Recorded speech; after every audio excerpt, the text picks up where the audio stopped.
नमस्कार Anil ji. NBC 24 news में आपका बहुत बहुत स्वागत है। आप एसटीईटी के मेरिटधारी अभ्यर्थी और लगातार बहाली की मांग करते हैं। बीते दिनों जेल भी जा चुके हैं आंदोलन के दौरान। देखा जाए तो 13 तारीख को आंदोलन करने वाले हैं। री एग्जाम होने की बातें भी सामने निकल के आ रही है, क्या कुछ कहिएगा इसको लेकर? सबसे पहले नमस्कार अभिषेक भाई। नमस्कार। जी नमस्कार। सबसे पहले आपने जो बोला मेरिट, ऐसा कोई बात नहीं है।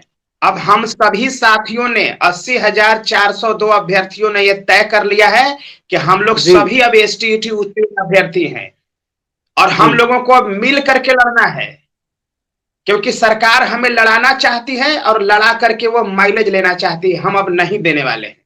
सरकार चाहती है कि ये लोग आपस में लड़ते रहे और बहाली प्रक्रिया प्रारंभ होने की बात कभी आए ही नहीं। और ये सरकार जी का सुनियोजित षड्यंत्र था जिसे हम लोग पहचान गए हैं। दूसरी बात यह है, सरकार चाहती है अभिषेक भाई कि हम पुनः परीक्षा लें और परीक्षा लेकर के और इन सभी को डिस्क्वालीफाई कर दें लाइन से। 80,000 में से 70,000 को फिर वो छाती पीट पीट करके सब जगह कहेंगे कि हम क्या करें, हमारे पास तो रिक्ति बहुत है, लेकिन बच्चे ही उत्तीर्ण नहीं हुए। तो इसीलिए हम लोगों ने तय किया है कि अब हम लोग सरकार के षड्यंत्र को पहचान गए हैं, मिल करके जी। लड़ेंगे, दोनों एक साथ लड़ेंगे और हम लोग संपूर्ण और जल्द बहाली की मांग करेंगे। एक भी अगर अभ्यर्थी एसटीईटी का नौकरी से वंचित रह गया तो ईंट से ईंट बजा देंगे। इसीलिए हम लोगों ने ऐलान किया है कि 13 दिसंबर से आ रहे हैं पटना।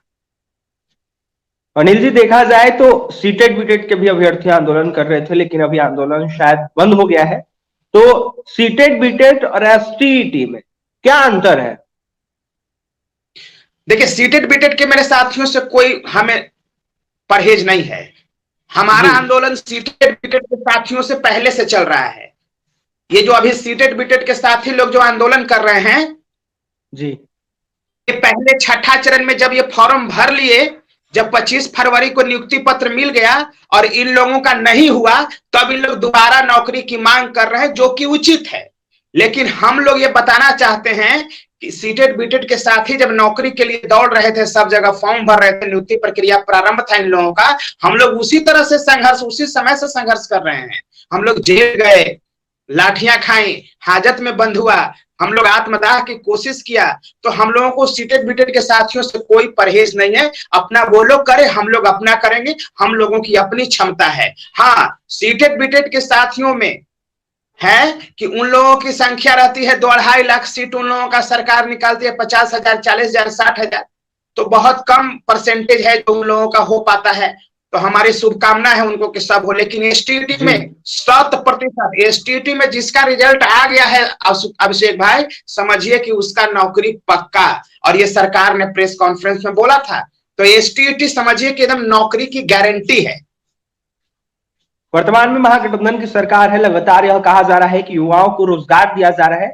तो कहां तक ये सत्य है कि युवाओं को रोजगार मिल रहा है बिहार? एकदम ढकोसला है, एकदम सरासर झूठ है और हम इसी को पर्दाफाश करेंगे। अभिषेक भाई, हम 13 दिसंबर को आपके चैनल के माध्यम से बिहार के सभी 80,402 एसटीटी के उत्तीर्ण अभ्यर्थियों को यह आह्वान करते हैं कि मेरे साथियों, सब लोग पटना पहुंचिए। यहां आंदोलन के एक दिन पहले और आंदोलन के एक दिन बाद रात को रुकने का व्यवस्था भी हम लोग कर रहे हैं कि मेरे साथी दूर दराज से आए तो रुकने की कोई अव्यवस्था ना हो। दूसरी बात, ये सरकार हमें बेवकूफ बनाना चाहती है। और अभिषेक भाई, 13 दिसंबर से 13 दिसंबर को हम ये सरकार को अल्टीमेटम देंगे, चेतावनी देंगे कि अगर 14 जनवरी तक हमारी नियुक्ति प्रक्रिया बहाल नहीं की, यानी प्रारंभ नहीं किया गया, तो ईंट से ईंट बजा देंगे, छाती पर चढ़ जाएंगे आकर के पटना की धरती पर। और 14 जनवरी के बाद सीधे आत्मदाह की बात होगी, सामूहिक आंदोलन की बात होगी, अनिश्चितकालीन आंदोलन की बात होगी, पीछे न हटने वाला आंदोलन का बात होगा। 1 महीने का अनिल अल्टीमेटम देने आए हैं और यही अल्टीमेटम हम देंगे 13 दिसंबर को। अनिल जी, तमाम अभ्यर्थियों को क्या संदेश दीजिएगा? 80,402 अभ्यर्थियों। संदेश बस यही देना चाहते हैं कि एसटीटी का मतलब नौकरी पक्का, एसटीटी में संपूर्ण बहाली। एसटीटी का मतलब खाली बहाली प्रक्रिया प्रारंभ कराने की नहीं है और प्रारंभ कराने के बाद बेरोजगार रहने की बात नहीं है। एसटीटी का मतलब होता है नौकरी की 100% गारंटी। नौकरी की 100% गारंटी। 1.25 लाख सीट है अभिषेक भाई, और मात्र हम लोग 80,000 अभ्यर्थी क्वालिफाई किए हुए हैं, और उसमें से भी 20,000 डॉक्यूमेंट वेरिफिकेशन में छट जाएंगे। तो सोचिए ना, 100% नौकरी तय है कि नहीं है, पहली बात। दूसरी बात ये कि हम लोग जिल्लत की जिंदगी जो घर में जी रहे हैं, क्यों ना हम लोग 1 महीना संघर्ष करें पटना की सड़कों पर, और आन बान शान से अपनी जिंदगी आगे की जिए। सब कोई फटेहाल स्थिति से जूझ रहा है। किसी की माता पिता का तबीयत खराब है, किसी की बाल बच्चे की तबीयत खराब है, किसी का शादी विवाह नहीं हो रहा है, फटेहाल जिंदगी जी रहा है। तो क्यों जी रहे हो यार? आओ, लड़ो, संघर्ष करो और मरो। और अभिषेक भाई, आपको मैं बता दूं, हम आप ही लोग के सामने, सारे साथियों के सामने, माननीय शिक्षा मंत्री जी के घर के आगे मैंने आत्मदाह किया था। ये तो कहिए कि पत्रकारों ने, पुलिस कर्मियों ने और मेरे साथियों ने मुझे बचा लिया, वरना पेट्रोल में अगर एक माचिस का तिल्ली होता तो सर्वस्व न्यौछावर हो जाता। और एक बार और मैं आपको कह रहा हूं, मैं 1 किडनी अपने साथियों के लिए डोनेट नहीं कर रहा हूं, 2 किडनी नहीं, 1 किडनी और लीवर नहीं, मैं पूरा शरीर समर्पित है मेरे एसटीटी के साथियों के लिए। और 14 जनवरी के बाद फिर से आत्मदाह होगा और आर पार की लड़ाई होगी। अगर मेरे साथियों को इंसाफ नहीं मिला तो हम जान की बाजी लगा देंगे, लेकिन पीछे नहीं हटेंगे। और ये वचन दे रहा हूं मेरे साथियों को आपके चैनल के जरिए।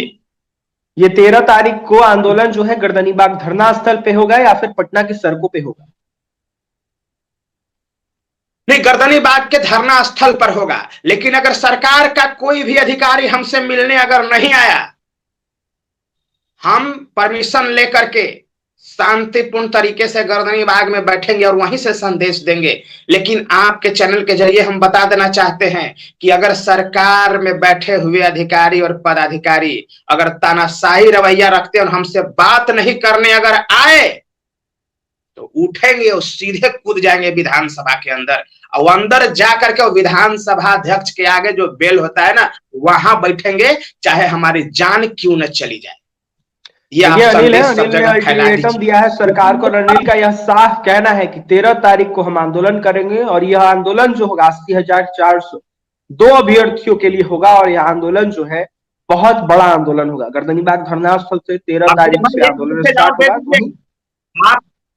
आप माननीय शिक्षा मंत्री जी से और सरकार में बैठे हुए प्रवक्ताओं से और अधिकारियों से पूछ लीजिए जाकर के, आप अभी से यह कारवां शुरू कीजिए अगले 4 दिन तक, कि एसटीटी के अभ्यर्थी के साथ अगर बातचीत नहीं किया यह सरकार के अधिकारी और पदाधिकारी और मंत्री, तो सीधे उठेंगे गर्दनीबाग से और विधानसभा में दौड़ते हुए घुस जाएंगे, और जहां विधानसभा अध्यक्ष के आगे बेल है, बेल में जाकर बैठ जाएंगे, चाहे इसके लिए फांसी पर क्यों न चढ़ाना पड़े। अब आप कहिएगा कि तुम तो गलत काम कर रहे हो, असंवैधानिक काम कर रहे हो, तो ये बताइए, शांतिपूर्ण तरीके से जब धरना करते हैं तो हमसे बातचीत करने नहीं आना, क्या ये असंवैधानिक नहीं है?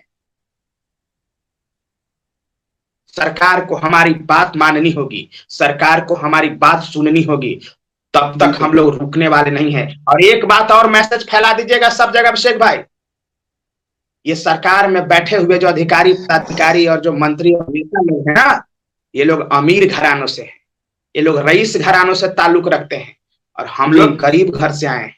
हम लोग अभी भी भूखा हैं, अभी भी भूखे रहते हैं और आधे पेट जिंदगी गुजर बसर कर रहे हैं। और जब हम लोग माँ के कोख में थे ना, यानी माँ के गर्भ में थे, उस समय हमारी माँ भी आधा पेट खाती थी, आज भी हम आधा पेट खा रहे हैं। तो हमें न, तो अनिल ने यह साफ कहा है कि कल भी हम आधा पेट खाते थे और आज भी आधा पेट खाते हैं। आंदोलन 13 तारीख को होने वाला है गर्दनीबाग धरना स्थल पे। 14 तारीख को भी अनिल ने अल्टीमेटम दिया है। वहीं अनिल ने यह साफ कहा है कि बिहार विधानसभा में कूदने का हम काम करेंगे अगर बहाली नहीं होती है या फिर अधिकारी कोई नहीं मिलते। वहीं अनिल ने यह साफ कहा है कि अगर कोई प्रवक्ता, नेता, मंत्री नहीं आते हैं मिलने।